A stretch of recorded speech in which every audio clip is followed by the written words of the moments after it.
Everyone, this is Norma Yee. I'm going to be presenting a case on Mr. CS with a chief complaint of shortness of breath.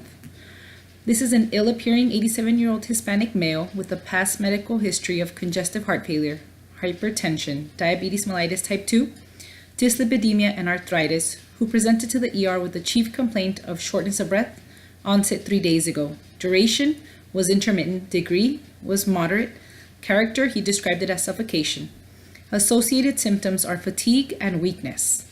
Exacerbating factors are exertion. Alleviating factors is rest.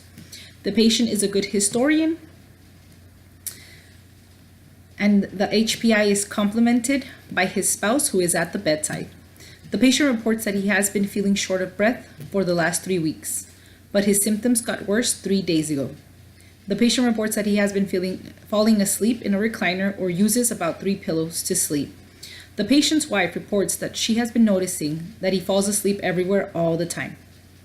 The patient reports that he had an ear infection bilaterally 1 month ago, and he was prescribed antibiotics. He also suffered a fall during that time, and he went to the emergency department where they did x-rays and found no fractures. The patient is a retired accountant, and he lives at home with his wife. He usually does not use a cane or a walker to ambulate.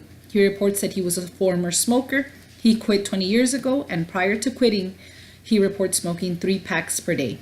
He reports drinking 2 to 3 beers per day. The patient denies any depression or thoughts of hurting himself or others.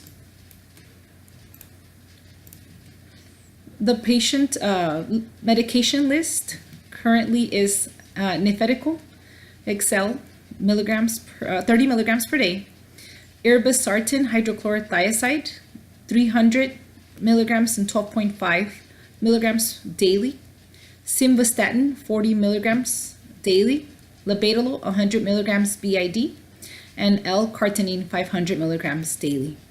He is also taking vitamin D3, 2,000 units daily, and aspirin, 81 milligrams daily. On review of systems, my pertinent positives were shortness of breath, fatigue, and dizziness. My pertinent negatives were he denies fever, chills, nausea, vomiting, or any weight loss. All other symptoms are negative and within normal limits. On physical exam, my patient's vital signs were blood pressure of 148/91, heart rate 70, regular rate and rhythm on the monitor, 18 respirations. He's saturating 92% on 2 liters of oxygen, and his temperature was 98.7% temporal. Pertinent labs for my patient: he had an H&H of 8.5 and 23.1, a potassium of 5, BUN and creatinine of 50 and 2.5, and a BNP of 4,258, as well as a troponin of 0.45. General, my patient is an ill-appearing 87-year-old Hispanic male. He is well-groomed and well-nourished. He is a good historian and maintains appropriate eye contact. Cardiovascular, he has a regular rate and rhythm. S1, S2 audible, no murmurs, rubs, or gallops.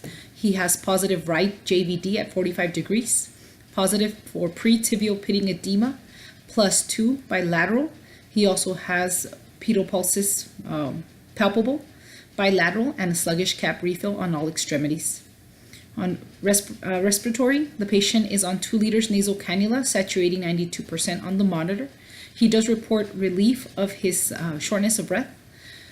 Lungs are positive for diffuse crackles to the lower bases, bilateral. The abdomen is soft, non-tender. Bowel sounds are present ×4. And he is alert and oriented to person, place, and time and situation.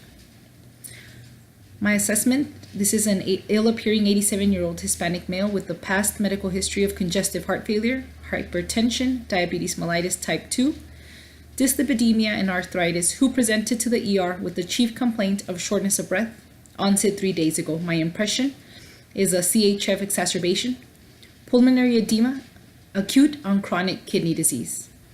He also has a medical problem list of anemia, hypertension, diabetes mellitus type 2, dyslipidemia, and arthritis. My plan: we will be admitting the patient as an inpatient to the telemetry unit. We will be monitoring his cardiac, pulse ox, and blood pressures. He will be on strict eyes and nose with daily weights.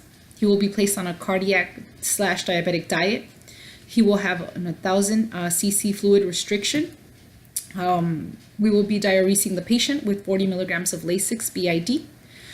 We will replace the potassium only when lower than 2.5. We will resume all home medications.